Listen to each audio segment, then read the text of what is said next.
Good morning student.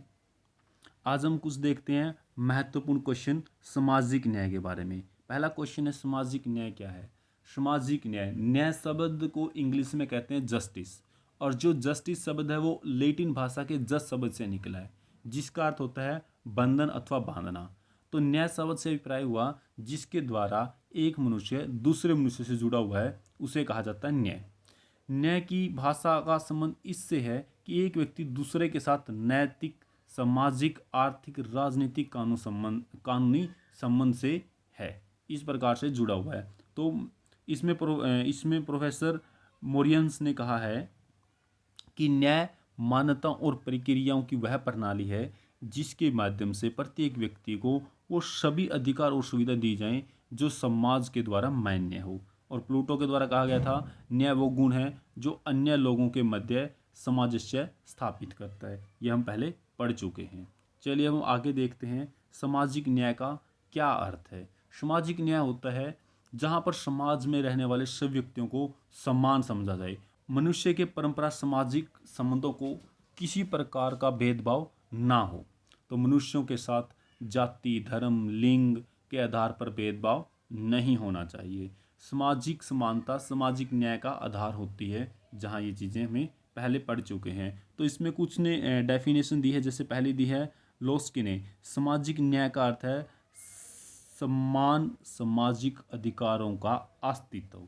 समान सामाजिक अधिकारों का अस्तित्व। चलिए और इसकी परिभाषा देखते हैं। सामाजिक न्याय का महत्व क्या है, कि ये सामाजिक न्याय क्यों महत्वपूर्ण होते हैं। प्रत्येक समाज के लिए सामाजिक न्याय विशेष महत्व रखते हैं। सामाजिक न्याय के लिए ही विश्व के विभिन्न समाज में अनेक प्रकार की व्यवस्थाएं बनाई गई हैं। यदि किसी समाज में जाति, धर्म, भाषा, वर्ग, लिंग, नस्ल या किसी भी आधार पर लोगों में आपसी में भेदभाव पाया जाता है तो ऐसे समाज प्रगति नहीं कर सकता। मानव के कल्याण, सामाजिक और राष्ट्र निर्माण के लिए आवश्यक है कि समाज के सभी व्यक्तियों के साथ क्या किया जाए, समान व्यवहार किया जाए और सभी को उनके व्यक्तिगत विकास के लिए बराबरी का अवसर मिलना चाहिए। और सामाजिक न्याय के बिना एक समाज की कल्पना नहीं की जा सकती। ऐसा समाज जिसमें व्यक्तियों को समान अधिकार दिए गए हों, इस प्रकार के समाज की कल्पना इसके अलावा नहीं की जा सकती। अब हम देखते हैं न्याय का उदारवादी और मार्क्सवादी दृष्टिकोण में अंतर। कि जो न्याय के बारे में एक तो हमारे उदारवादी क्या कहते हैं, दूसरे मार्क्सवादियों का क्या दृष्टिकोण है। न्याय का संबंध उदारवादी और मार्क्सवादी दृष्टिकोण में काफ़ी महत्व है। परंपरावादी उदारवादी जैसे Adam Smith, James Mill, Herbert Spencer आदि का मानना है कि व्यक्ति अधिक से अधिक स्वतंत्रता प्रदान करने से ही सच्चे न्याय की स्थापना कर सकते हैं। अगर उनको अधिक से अधिक स्वतंत्रता दी जाए तो ही हमारा सामाजिक न्याय हो सकता है।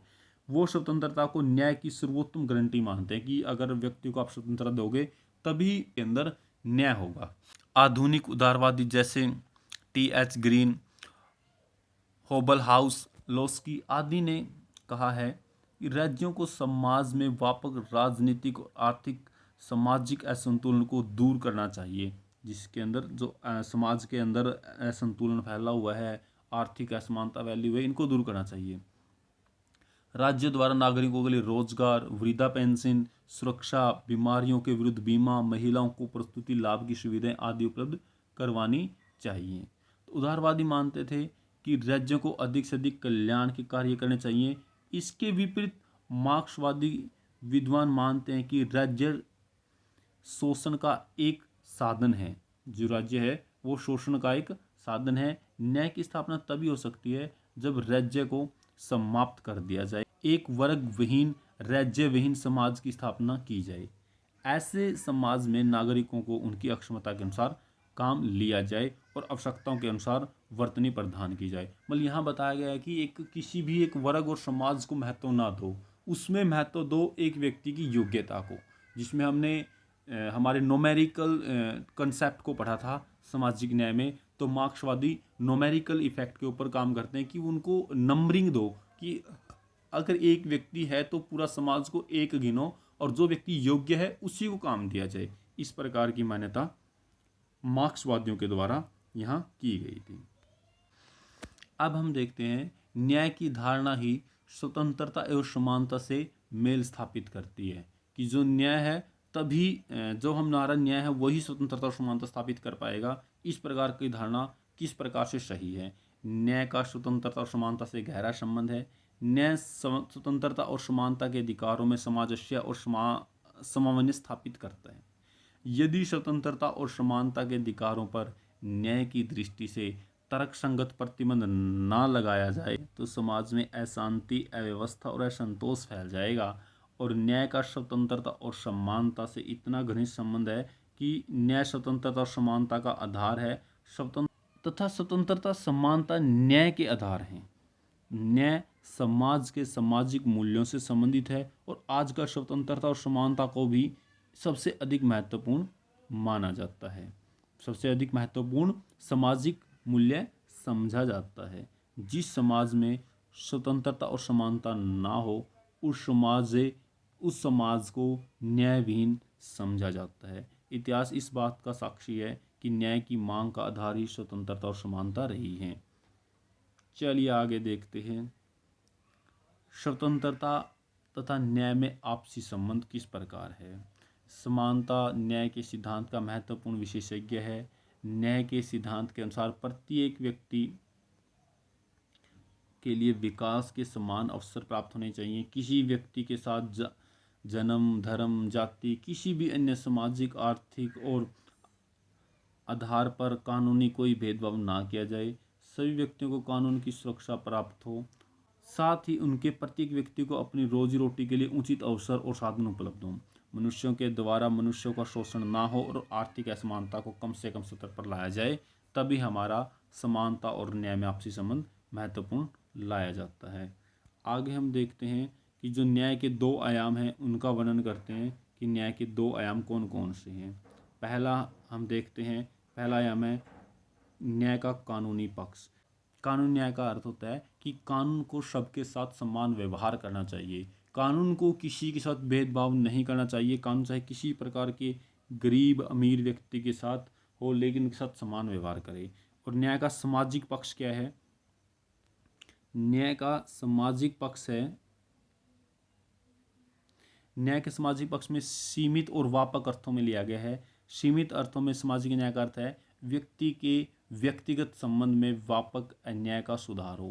व्यापक अर्थ में सामाजिक न्याय का अर्थ है व्यक्तिगत में राजनीतिक, सामाजिक तथा आर्थिक जीवन में असंतुलनों को दूर किया जाए। मनुष्यों के साथ जाति, धर्म, लिंग के आधार पर शोषण या भेदभाव नहीं होना चाहिए।